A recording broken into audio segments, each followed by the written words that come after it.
Allra först, välkommen Mette. Välkommen till Sverige. Välkommen till Örnsköldsvik, eller Övik som vi säger. Vi snackar om hemvisten för hockey. Vi snackar om världsarvet Höga Kusten.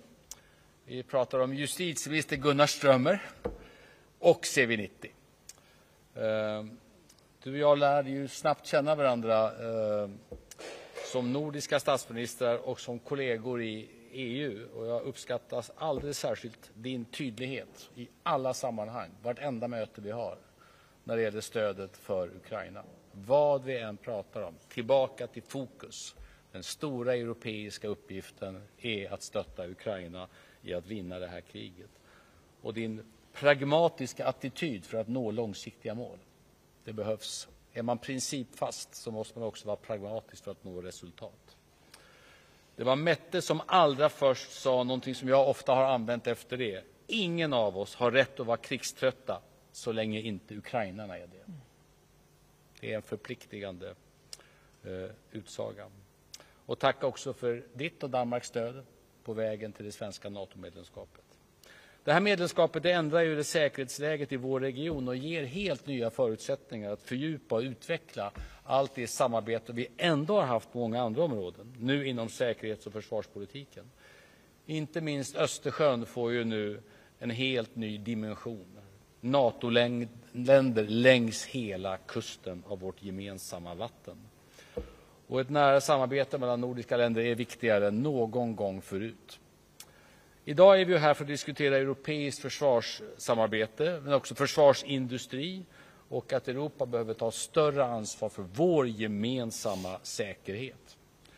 Bland annat genom starka försvarsindustriella företag som Hägglunds, eller Hägglunds som ni säger på plats. Det är roligt att vara här igen. Det är alltid blandade känslor att med stor entusiasm få titta på saker som är livsviktiga, men tyvärr i en situation där de har blivit just livsviktiga. Imponerande.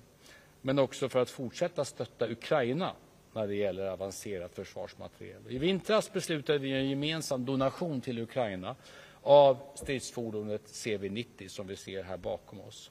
Och det som görs här i Örnsköldsvik, det hjälper Ukraina att försvara sig mot Ryssland. Och svensk försvarsindustri har länge varit en stor tillgång för oss i Sverige och blir nu genom NATO-medlemskapet och under pågående krig en tillgång för fler. Det är också en styrka för oss. En ökad produktionskapacitet hos den svenska försvarsindustrin, det stärker Europa och det stärker Sverige. Inte bara med arbetstillfällen och tillväxt och hög teknologi, utan också vår gemensamma säkerhet. Storbritannien och USA har den här veckan fattat beslut om ytterligare stöd till Ukraina. Absolut nödvändigt, men absolut inte tillräckligt. Vi sa det i samband med svårigheten att fatta det gemensamma europeiska beslutet, att det beslutet om de 50 miljarderna som vi till slut fattade, det var viktigt i sig, men också en absolut nödvändig signal till den amerikanska kongressen. Att när vi förväntar oss deras stöd, uppskattar deras engagemang, så måste vi själva föregå med gott exempel. Tack Hägglunds och tack medarbetare för att vi fått se och uppleva och köra det ni levererar för att säkra fred och frihet i vår del av världen. Tack så mycket. Mette. Tak for det, og kære Ulf og kære alle sammen, først og fremmest lad mig understrege, hvor glad jeg er for, at Sverige nu er med i NATO. Vi er tætte allierede, Danmark og Sverige. Vi to har et rigtig godt og tæt samarbejde, blandt andet på sikkerhedspolitikken. Men Sverige har et meget, meget stærkt forsvar, og det har vi brug for i resten af vores forsvarsalliance. Det, at vi nu er forenet i Norden, i NATO gør os stærkere, og det gør os mere sikre. Det er der brug for. På 3. år nu kæmper de ukrainske soldater.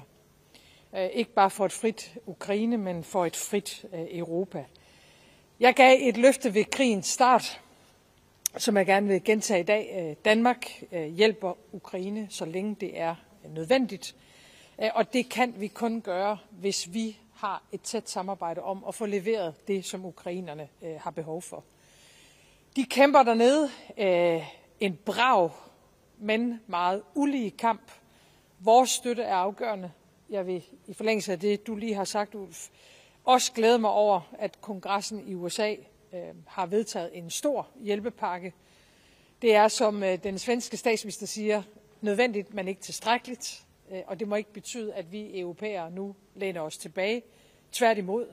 Vi har behov for flere våben, vi har behov for mere ammunition, og vi har behov for mere luftforsvar. Og hvis vi skal kunne alt det, så skal vi op i tempo, vi skal op i gear, så vi kan producere mere våben, ammunition, og så vi kan styrke vores eget forsvar. Og det er jo en af grundene til, at vi også er her i dag. Vi kan kun forsvare os selv i Europa, hvis vi bruger flere penge, opruster, og hvis vi har en stærk forsvarsindustri. Og den stærke forsvarsindustri ønsker vi nu i en langt højere grad end tidligere at samarbejde om på tværs af vores landegrænser. Jo mere beslutsomme vi er, jo sværere er det at være Rusland, og det er en særskilt opgave for os alle sammen. Jeg er rigtig glad for ikke alene at have set CV-19, som jeg tror, I kalder den her. Vi kalder den CV-90 i Danmark. Også at have kørt den, det var ikke helt let, kan jeg godt afsløre. Men når jeg er glad for at være her i dag og se den, så er det jo fordi, at det her er en af grundstammerne i vores forsvarshærenheder. Det gælder i Sverige, det gælder i Norge, det gælder i Finland, og det gælder også i Danmark. De har været med i skarpe indsatser i Afghanistan. De er med, når vi afskrækker Rusland, både i Estland og i Letland. Sverige har allerede leveret et stort antal til Ukraine, hvor de igen har vist sit værd. Og vi er rigtig glade for at være med til, sammen med Sverige nu, at finansiere, at vi kan få produceret endnu flere og få sendt afsted til vores gode venner og naboer og allierede i Ukraine. Og derfor er det også helt naturligt, at vi har valgt at opgradere vores egne CV-90'er her, og de første køretøjer er her allerede. Vi er i gang med en massiv oprustning i Danmark, en meget hurtig oprustning, og en del af den oprustning handler om, at vi skal kunne levere en tung brigade, som er noget af det, NATO efterspørger hos Danmark, så den med kort varsel kan indsættes i NATO's kollektive forsvar. Og det kræver, at vi anskaffer markant flere kampkøretøjer. Og det er selvfølgelig også en af forklaringerne på, at jeg er her i dag. Vi ser på muligheden for at fortsætte vores tætte og vigtige samarbejde. Det siger sig selv, at alt det her afventer de politiske forhandlinger, der lige nu er i det danske parlament. Men det at få opbygget en tung brigade er helt afgørende for Europas samlede evne til at afskrække. Vi er et af de lande, der har doneret rigtig meget til Ukraine. Det er vi glade for. Artilleri, droner, kampvogn og snart følger vores F-16-fly. Jeg vil gerne have lov til at takke jer som virksomhed for et godt, fortroligt og tæt samarbejde. Og selvfølgelig i lige så høj grad at takke dig, Ulf. Vi står både som lande og som statsminister på fuldstændig samme side, når det gælder opbakningen til Ukraine, og dermed også i vores modstand mod den aggressive adfærd, vi ser fra russisk side. Og derfor bare til sidst, et Europa, der ikke evner at forsvare sig selv, er ikke noget. Og derfor har vi travlt. Og jo tættere landene arbejder sammen, også på det helt konkrete forsvarssamarbejde, jo stærkere står vi, og det har vores befolkninger brug for. Tak for ordet. Tack. Så där, då öppnar vi upp på några frågor. Vi börjar med DR. Tak. Danmarks Radio. Første spørgsmål til Ulf Kristersson. I taler om det her samarbejde med forsvarsindustri. Kommer Sverige til også at investere i den danske forsvarsindustri, for eksempel mindre virksomheder, der bygger droner og lignende? Om du menar att Sverige som stat skulle göra det, så tror jag inte det är så sannolikt. Staten brukar normalt inte som stat gå in. Däremot så är jag ju väldigt öppen för att svenska försvarsindustriella företag samarbetar och både samarbetar och investerar i varandra. Det är ju en av de saker som vi framhävde ett antal när vi diskuterar försvarsindustristrategi i EU, att det är otroligt viktigt att stärka den europeiska industriella basen. Men det är också viktigt att ha samarbeten öppna runt om i världen. Vi tycker ju där vi är nu, samarbete med britterna till exempel är helt avgörande, men även samarbete med USA. Så vi har en ganska öppen attityd till detta, men kan vi samarbeta mellan Sverige och Danmark också i försvarsindustriellt så ser jag bara fördelar med det. Så muligheden er der? Möjligheterna finns absolut, ja. Absolut. Og til danske statsminister, i Sverige har man ligestilling i værnepligten. I Danmark trækker en delaftale ud, som du også var inde på. Liberal Alliance, Danmarksdemokraterne står fast på et nej til værnepligt for kvinder. Hvor vigtigt er den her værnepligt, ligestilling i værnepligt for dig? Og er den danske regering villig til at opsige forsvarsforliget for at indgå et nyt for at få det igennem?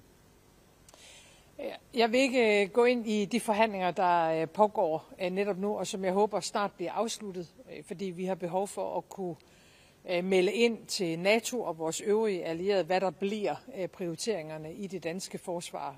Så vi skal have de forhandlinger på plads og gerne så hurtigt som overhovedet muligt. Det er helt rigtigt, vi har foreslået fra regeringens side at udvide værnepligten, både i længde og i dybde og i ligestilling. Jeg synes, alle tre elementer er vigtige. Og jeg ser det selv sådan, at det er jo en meget stor ære at aftjene sin værnepligt, og ikke mindst i den situation, at verden står i dag. Jeg synes selv, det er naturligt, at vi får en ligestilling mellem mænd og kvinder i et Danmark anno 2024, men jeg vil ikke gå ind og kommentere de konkrete forhandlinger. Och utan att lägga med det minsta i de danska förhandlingarna så kan man säga en händelse som ser ut som en tanke, det är att idag så kommer alltså den svenska försvarsberedningen, enighet mellan olika partier, inklusive att utöka värnplikten i Sverige. Fler värnpliktiga, vi har ju många anställda soldater också, men fler värnpliktiga. Och en annan sak som var en händelse som ser ut som en tanke, igår så meddelade den svenska kronprinsessan att hon utbildar sig till officer. Tack. Då är det TT. Malin Johansson, TT. Till Ulf Kristersson, när det gäller just stöttning till Ukraina, var står regeringen när det gäller frågan kring JAS Gripen? Och till Mette Fredriksen, när det gäller F16-planen, när väntas de levereras? Hur många i ett första steg? Finns det risk för några ytterligare förseningar? Kan du sige det en gang til? Jeg skal lige være sikker på, at jeg forstår, hvad du siger. Should I do it in English instead? Yes, Yeah. thank you. When it comes to the F16 planes, when do you expect the delivery? How many in the first step? Do you see any further delays? Jo, men som du och som ni vet så är ju, Sverige har ju hela tiden varit med i det vi kallar för F16-koalitionen, som har fått ett nytt och långt och komplicerat namn som jag inte kan i huvudet, men som antyder att det inte bara handlar om F16. I vårt fall handlar det ju potentiellt om JAS 39 Gripen, men det handlar också om andra delar av understöd för alltså för flygkapaciteten. Och vi är med i den fullt ut. Första förutsättningen var att vi var NATO-medlemmar. Det är vi nu. Så vi är med i den fullt ut och diskuterar tillsammans med andra i den koalitionen hur vi gör störst nytta med de flygvapenresurser. Det handlar både om flygplan, men det kan också handla om andra delar i en samlad kapacitetshöjning till Ukraina. Och där deltar vi i de diskussionerna fortsatt. Og jeg ved ikke, om jeg kan svare på dansk. Vi nærmer os, at de første danske F-16-fly ankommer til Ukraine, men fordi vi nu begynder at være så tæt på, så taler vi heller ikke længere om datoer af hensyn til den sikkerhedspolitiske situation, men vi har igennem lang tid sagt, at vi gerne ser de danske fly på vingerne inden sommer, og det er nok så tæt, jeg kan komme det netop nu. Og som det ser ud lige nu, så følger vi nogenlunde plan. Der har været nogle udfordringer, det vil der ofte være med det her, men det går godt, og vi har et rigtig godt samarbejde i F-16-koalitionen på tværs af landene, men vi nærmer os. Sådär, tack så mycket. Då avslutar vi pressträffen och går över till enskilda. Vi tänkte börja med Övik med Kristersson där och Fredriksson här med DR. Tack.